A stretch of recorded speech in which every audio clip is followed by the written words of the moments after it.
మహిళలు కూడా విద్యార్థులు చాలా మంది ఉన్నారు, వాళ్ళని కూడా అడిగి తెలుసుకుందాం. సో ఇప్పుడున్నటువంటి సిచ్యువేషన్ చూస్తూ ఉంటే చాలా మంది ఇట్లా మాట్లాడుతున్నారు.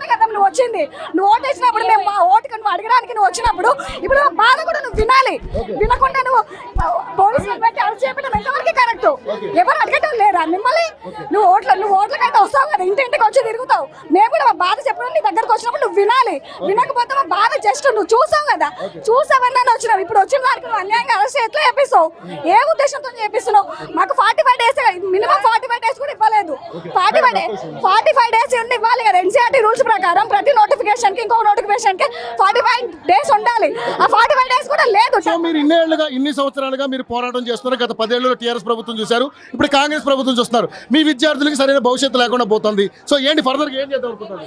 ఏ గవర్నమెంట్ మీరే అన్నారు కదా కాంగ్రెస్ రావాలి, మార్పు వస్తుంది, కాంగ్రెస్ రావాలి, మార్పు వస్తుంది అన్నందుకు ఆ మాట, ఆ ఒక్క స్లోగన్ మా జీవితాన్ని మారుస్తుంది అనుకుని మేము ఓటేసినాం. ఇప్పుడు ఏం చేస్తున్నాం? మళ్ళీ రోడ్ల మీదకి వచ్చినాం, మళ్ళీ ధర్నాలు చేస్తున్నాం. ప్రభుత్వం దిగిరాపోతే ఎక్స్ప్లెయిన్ ఏంటి? మేము మా జీవితాల కోసం మేము అసలు ఏ నాయకుడిని నమ్ముకోలేదు. ఏ పొలిటికల్ పార్టీ మాకు అవసరం లేదు. మాకు కావాల్సింది ఒక నాయకుడు, ఒక స్టూడెంట్స్, నిరుద్యోగులు. రేపు భవిష్యత్తు, భారతదేశ భవిష్యత్తు బాగుపడాలన్నా ఒక నిరుద్యోగి మంచిగా జీవితంలో మంచి పైకోసమే బాగుపడతారు. ఇట్లా అక్మర అరెస్టులు చేసుకొని పిల్లల జీవితాలు నాశనం చేసి మీరు ఏం సాధిస్తారు? ఏ లీడర్ అయినా ఏం సాధిస్తాడు? భారతదేశం బాగుండాలి, డెవలప్ అవ్వాలంటే ఎట్లా అవుతుంది? మీరు ముందు నిరుద్యోగ న్యాయం చేయండి, నిరుద్యోగ న్యాయం చేయండి. మేము అడిగేది ఒకటి, ఫస్ట్ మాకు టైం ఇవ్వండి. మా జీవితాలను ఆగం చేసుకోకండి. మా జీవితాలు మేము ఆగం చేసుకోవడానికి రాలేదు. మేము ఇక్కడికి ఎందుకు ఆశాలలో ఉంటున్నాం, ఆశాల ఫీజు కట్టుకుంటున్నాం. మా పరిస్థితి అందరూ ఒక బిఎడ్ డిఎడ్ అభ్యర్థి ప్రతి ఒక్కడు ఒక మిడిల్ క్లాస్ అబ్బాయి మాత్రమే, మిడిల్ క్లాస్ అమ్మాయి, మిడిల్ క్లాస్ అబ్బాయి మాత్రమే చేస్తాడు. ఎవడు పైసలు లేవు, మా దగ్గర ఎన్ని పైసలు లేవు, మా దగ్గర ఏం పైసలు ఎక్కువ లేవు.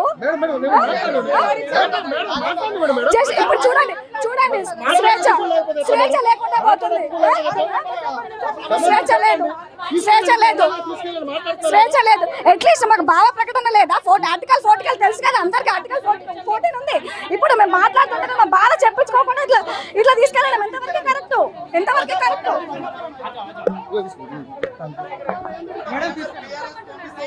మేము ఏం చేసామని మేము కూర్చొనివ్వండి, మమ్మల్ని మాట్లాడివ్వండి మేడం. మమ్మల్ని తీసుకెళ్తున్నారు, మరి మాట్లాడివ్వండి. ఎక్కడ తీసుకెళ్తున్నారు చెప్పండి. మీరు ఫైనల్ గా ఇప్పుడు ప్రభుత్వం దిగి రాకపోతే ఏంటి నెక్స్ట్ ప్లాన్? ఏంటి మీది?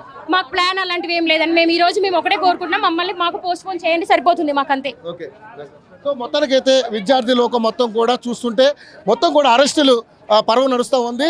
విద్యార్థులు కనీసం మాట్లాడినవి కూడా పోలీసులు చాలా దురుసుగా ప్రవర్తించడం జరుగుతూ ఉంది. సో చూస్తూ ఉన్నాం, ఎక్కడికెక్కడ విద్యార్థుల్ని కట్టడి చేస్తూ వ్యాన్స్ అన్నింటినీ పెట్టి వాళ్ళందరినీ కూడా ఇది చేస్తున్న పరిస్థితి.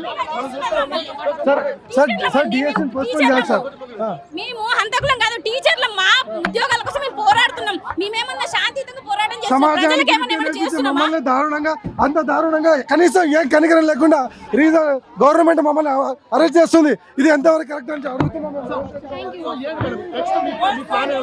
మెగా డిఎస్ చేయాలి, అప్పటిదాకా మేము ఫైట్ చేస్తూనే ఉంటాము. ఎక్కడికెక్కడ అరెస్ట్ చేస్తున్నటువంటి పరిస్థితి మనం చూస్తా ఉన్నాం. సో పోలీసులు ఉన్నటువంటి సిచ్యువేషన్ చూస్తున్నాము. పోలీసులు కూడా చాలా మొత్తం అందరినీ కూడా అరెస్ట్ చేస్తూ ఉన్నారు. ఎక్కడా కూడా వాళ్ళ యొక్క నిరసనని తెలపనివ్వకుండా భారీ ఎత్తున మోహరించి పోలీసులు ఈరోజు అరెస్టులకి తెగబడినటువంటి పరిస్థితి మనం చూస్తూ ఉన్నాం. వాళ్ళని అరెస్ట్ చేసే విధానం కూడా చాలా దారుణంగా ఉందని చెప్పేసి ప్రాధేయపడుతున్నటువంటి అంశం కూడా మనం